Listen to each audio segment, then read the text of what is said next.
కొట్టిన వెంటనే ధర్మరాజు అప్రమత్తమై ఏం జరిగింది అంటే ఎవరు కొట్టారు అంటే అక్కడ మంత్రులు రాజభట్టారు గారు ఈ తమ్ముడైనటువంటి భీముడే కొట్టాడు. భీముడిని పిలిపించాలంటే భీముడు వచ్చాడు.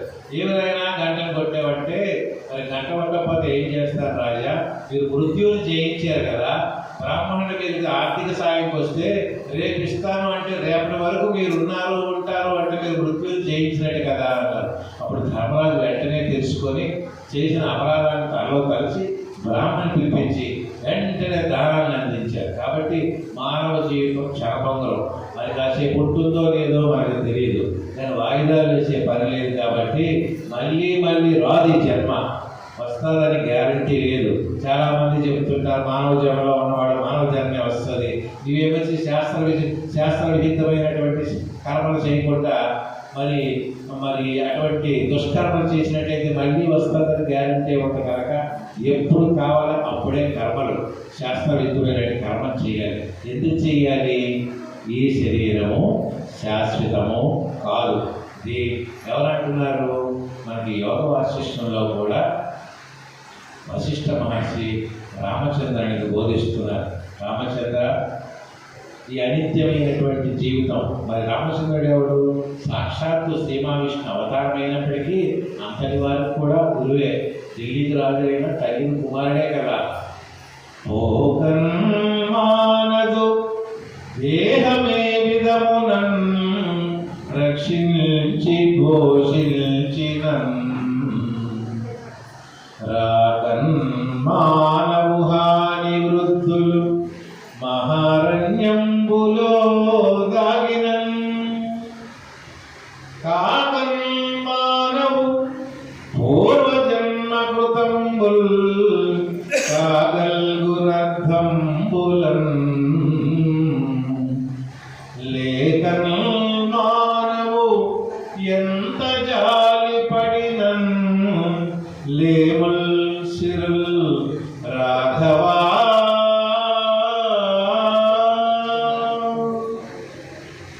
ఈ 4 వాక్యాలకు అర్థం తెలుసుకుంటే మానవ జన్మ ధరించినట్టు, ఇంతకన్నా సూక్ష్మేమీ లేదు. రామచంద్రుడు వశిష్ఠు వారు పోకన్మానదు దేహ విధములను రక్షించి పోషించిన, ఈ శరీరానికి ఎన్ని అక్షరాలు రాసినా ఎంత బలమైనటువంటి పదార్థాలు తిన్నా ఈ శరీరం పోవలసిందే. ఈ శరీరం ఉన్నంతలోనే ధర్మాన్ని తెలుసుకోవాలి, సనాతన ధర్మాన్ని తెలుసుకోవాలి, భగవతత్వాన్ని తెలుసుకోవాలి, ధరించాలి. కాబట్టి రామచంద్ర, ఈ శరీరం ఉన్నంతని ఈ రామరాజ్యాన్ని అఖండ భారతాన్ని ధర్మవర్గంగా పరిపాలించి ప్రజల్ని కన్నబెట్టేవారుగా పరిపాలించవయ్యా అని చక్కగా తెలియజేస్తున్నారు. కాబట్టి అంతటి గురువు గారు చెప్పడము రామచంద్రుడు తూచాము చక్కగా విని మనసు చేత కాయం చేత శరీరం మూడు విధాలుగా చక్కగా ఆచరించి రామరాజ్యాన్ని స్థాపించి ఈరోజు మనకి రామరాజ్యాన్ని అందించినటువంటి రామచంద్ర ప్రభు కూడా విన్నారు, మనం కూడా విని తీరాలి. ఇవన్నీ కూడా రామచంద్రుడు చెప్పడం, శ్రీకృష్ణ పరమాత్మ అర్జునుడికి చెప్పడం, మరి పరీక్షిత్ మహారాజుకి సుఖమహర్షి చెప్పడం కాదు.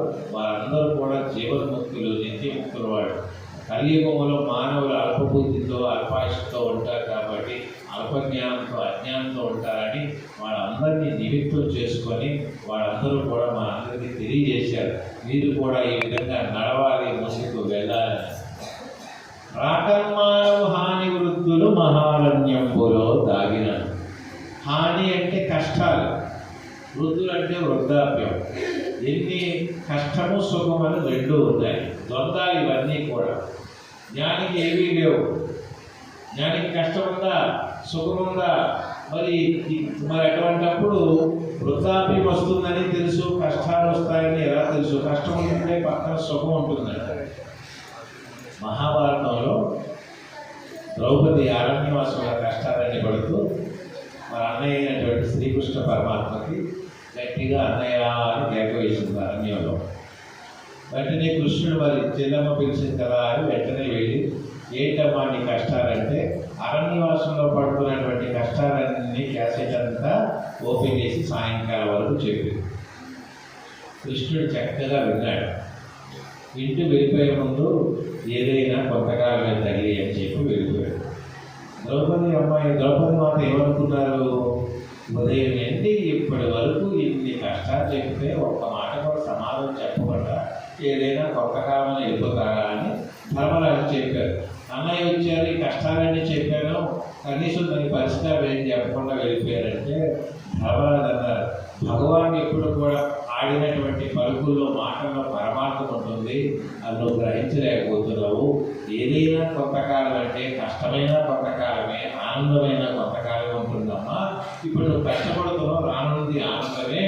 అప్పుడు రెండింటికి కూడా సమానంగా సమాన భావంతో ఉంటున్నారు.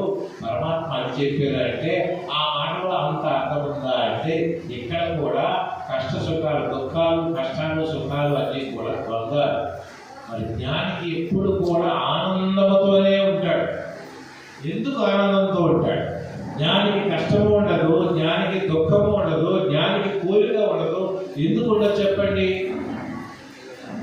బ్రహ్మభూత ప్రసన్నాత్మా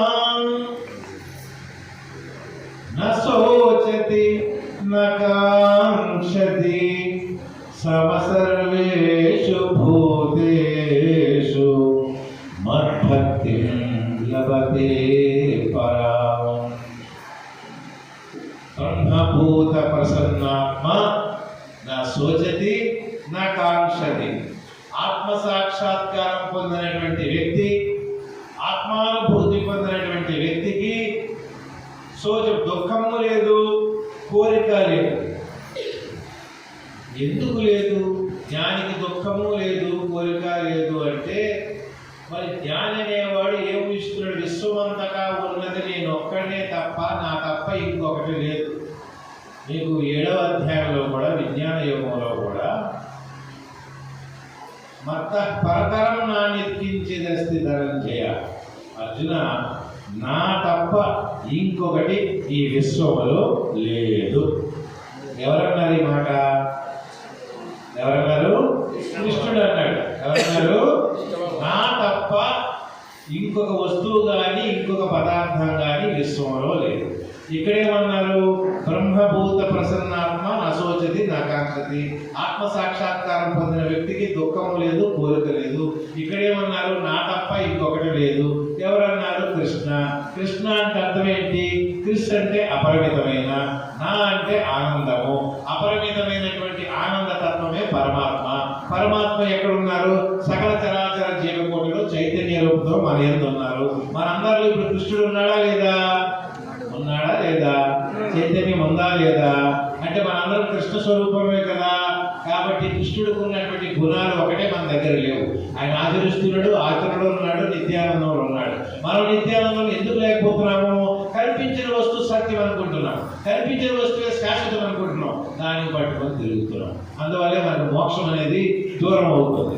విద్యాప్రకాశన స్వామి వారు చెప్పారు, మోక్షం అంటే ఏమైనా ఒక బ్రహ్మ విద్య కాదు, ఎక్కడికో వెళ్ళక్కర్లేదు, పాతాళలోకంలో లేదు, స్వర్గలోకంలో లేదు, భూలోకంలో లేదు. ఎక్కడ ఉంది అంటే మోక్షం అంటే విడుదల. ఏమిటి విడుదల? సంసార లంపటాల నుండి ఏదైతే లంపటాల్లో ఉన్నామో దాన్ని విడుదల చేయడం. ఇక్కడ కూడా శ్రీకృష్ణ పరమాత్మ మనలో ఉన్నారంటే మనం పరమాత్మే కదా, చైతన్యం మనలో ఉంది కదా. అపరిమితమైనటువంటి ఆనందం ఏదైతే అదే పరమాత్మ లక్షణం. ఆ పరమాత్మే మన అందరి యందు కూడా ఉన్నాడు. మరి ఆ అందరి యందు ఉన్నవాడు జ్ఞాని. ఆ జ్ఞాని అనేవాడికి లక్షణం ఏమిటి? ఆయన జ్ఞాని కూడా విశ్వమంతా తాను ఒక్కడే ఉన్నాడని ఆలోచిస్తాడు. కాబట్టి ఇంకొక వస్తువు లేదు, అక్కడ ఉన్నది ఒక వస్తువే. ఒకే వస్తువు ఉండేటప్పుడు దుఃఖానికి తావులేదు, కోరికకి తావులేదు, ద్వంద్వానికి తావులేదు. కాబట్టి విశ్వమంతా వ్యాపించి ఉన్నది మనం ఒక్కడమే. ఇక్కడ ఇంతమంది ఉన్నా అందరిలో ఉన్నటువంటి చిదానంద స్వరూపమైనటువంటి ఆ తేజస్సు అయినటువంటి చిన్మయమైనటువంటి ఆ చైతన్య స్వరూపం ఆత్మ అనేది మన అందరిలో ఉందా లేదా? అందరిలో ఉంది కదా, ఒకటే ఉంది కదా. అవును, అందరిలో ఉన్నదాన్ని ఏమంటున్నాం మనము? పరమాత్మ అంటున్నాం. సకల చరాచర జీవికోటిలో ఉన్నటువంటి చైతన్య స్వరూపాన్ని పరమాత్మ అంటున్నాము. ఒకే దేహంలో ఉండి జీవుడు చేస్తున్నటువంటి వ్యవహారాన్ని సాక్షిభూతంగా చూసినటువంటి వాడిని, ఒక దేహిలో ఉన్న వాడిని ప్రత్యేగాత్మ అంటాం. వ్యష్టి అందరిలో ఉంటే సమిష్టి, మరి ఎప్పుడూ కూడా అనిత్యమైన పదార్థాలతో ఆనందపడేవాడు వాడిని జీవుడు, జీవాత్మ అంటాం. ఇక్కడ ఇవన్నీ లేవు. ఏనాడైతే జీవుడు ఈ లప్పట